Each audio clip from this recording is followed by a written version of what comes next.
దాస్ నేను అల్వాల్ నుంచి వచ్చాను.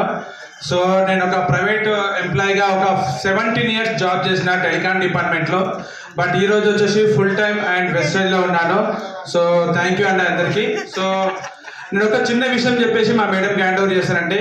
ఈరోజు ఎంతమంది కొత్త వాళ్ళు వచ్చారు? కొత్త వాళ్ళు రైట్, సూపర్ అండి.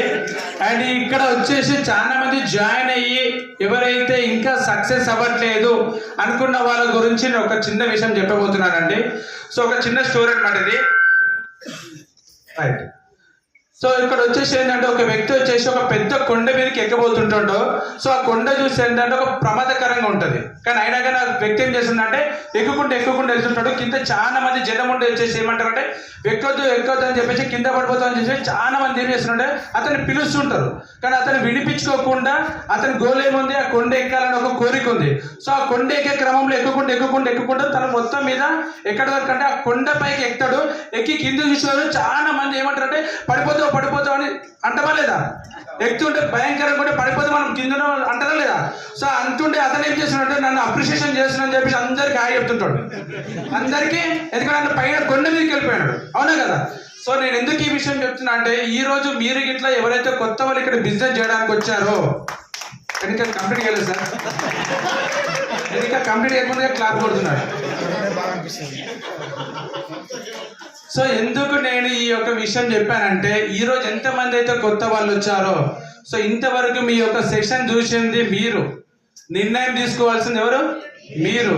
ఇక్కడ సక్సెస్ ఉన్నది అందరిని చూసింది మీరు, కరెక్టే కదా? సో ఈరోజు సక్సెస్ అవ్వాలన్న ఉద్దేశంతో మీరు ఈ యొక్క బిజినెస్ స్టార్ట్ చేసి ముందుకు వెళ్తుంటే నీతో కాదురా, నువ్వు చెయ్యలేవురా అని చెప్పి నీ కిందున్న వాళ్ళందరూ ఏం చేస్తుంటారు, డిస్కరేజ్ చేస్తుంటారు. సో నేను ఎందుకు ఈ విషయం చెప్తున్నా అంటే ఈ రోజు ఆ రోజు అక్కడ కొండెక్కింది ఎవరు చెప్పాలనా? ఒక చౌటివాడు. ఈ రోజు ఈ బిజినెస్ లో కింద మీరు వెళ్ళిన తర్వాత ఎవరైతే మిమ్మల్ని వద్దంటుంటారో కొన్ని రోజులు మీరు చోటివారిగా కనుక ఉన్నట్టయితే 100% సక్సెస్ అవుతారు.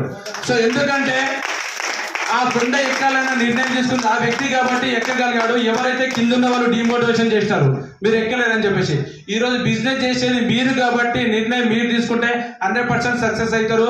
సో బయట వాళ్ళు ఎవరైతే మీరు చేయలేరంటారో వాళ్ళ మాటలు కొన్ని రోజులు మాత్రం చోటి వాళ్ళుగా మనం ఉంటే 100% సక్సెస్ అనేది. Thank you. Next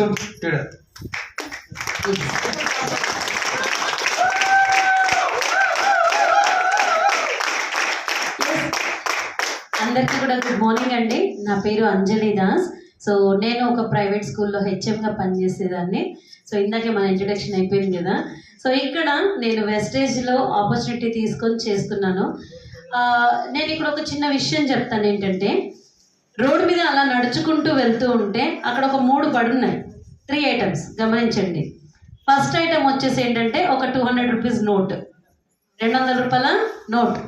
second thing ఏంటంటే ఒక డైమండ్. మూడో థింగ్ ఏంటంటే ఒక బనానా. ఈ 3 బడున్నాయి అక్కడ, రైట్? సో అయితే ఆ రోడ్డు మీద ఎంతోమంది వస్తుంటారు పోతుంటారు కదా, అవునా కదా?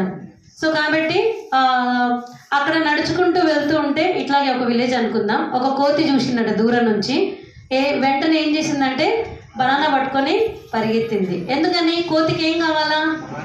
బనానా కావాలి. సో కాబట్టి బనానా తీసుకొని వెళ్ళిపోయింది.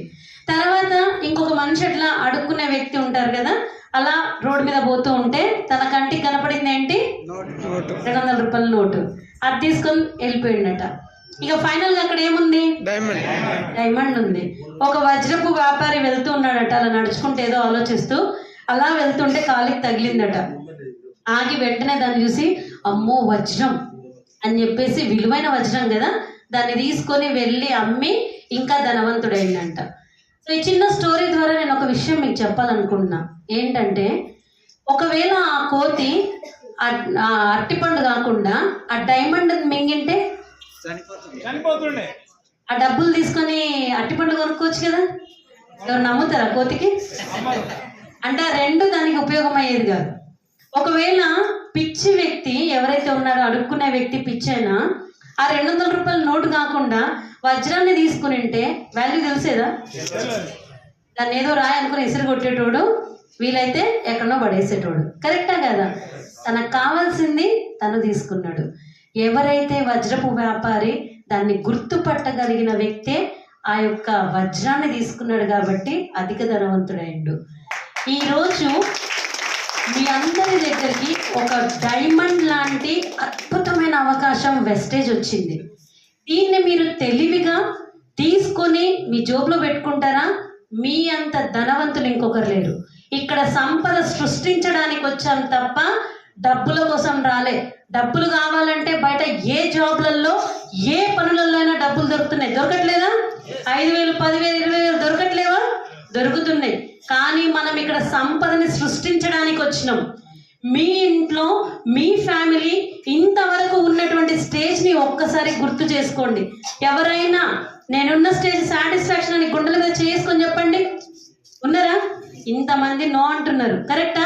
సో మీ ఇంట్లో నెక్స్ట్ జనరేషన్కి ఈ మాట అడిగినప్పుడు వాళ్ళు నో అనొద్దంటే ఈరోజు మీరందరూ ఎస్ అనాలి.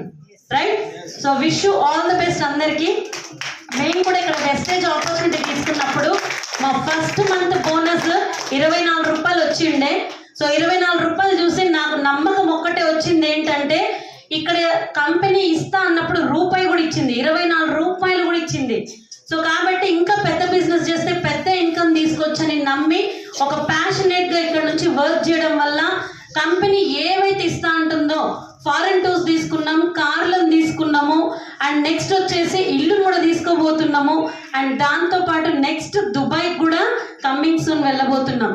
సో ఇంత గ్రేట్ ఆపర్చునిటీ ఇస్తున్న కంపెనీని ఎవరు ఈజీగా తీసుకోకండి. ఈరోజు పర్ మంత్ 70,000 ప్లస్ ఇన్కమ్ని తీసుకోగలుగుతున్నాం. సో థ్యాంక్ యూ వెస్టేజ్ and winning team, and thank you my great upline Ashok sir and Lavanya madam నాకు ఈ అవకాశం ఇచ్చినందుకు. మీకు ఒక అప్లైన్స్ ఇచ్చినారు, వాళ్ళ మాట విని సిస్టంలో ఉండండి, సక్సెస్ అవ్వండి. Thank you. And next video. So వీళ్ళు వచ్చేసి న్యూ క్రాస్ రికగ్నిషన్ చేయడానికి సార్ వాళ్ళు అప్లై అయినటువంటి కిరణ్ సార్ని ఇన్వైట్ చేస్తున్నాను. Kiran sir please come the stage. And next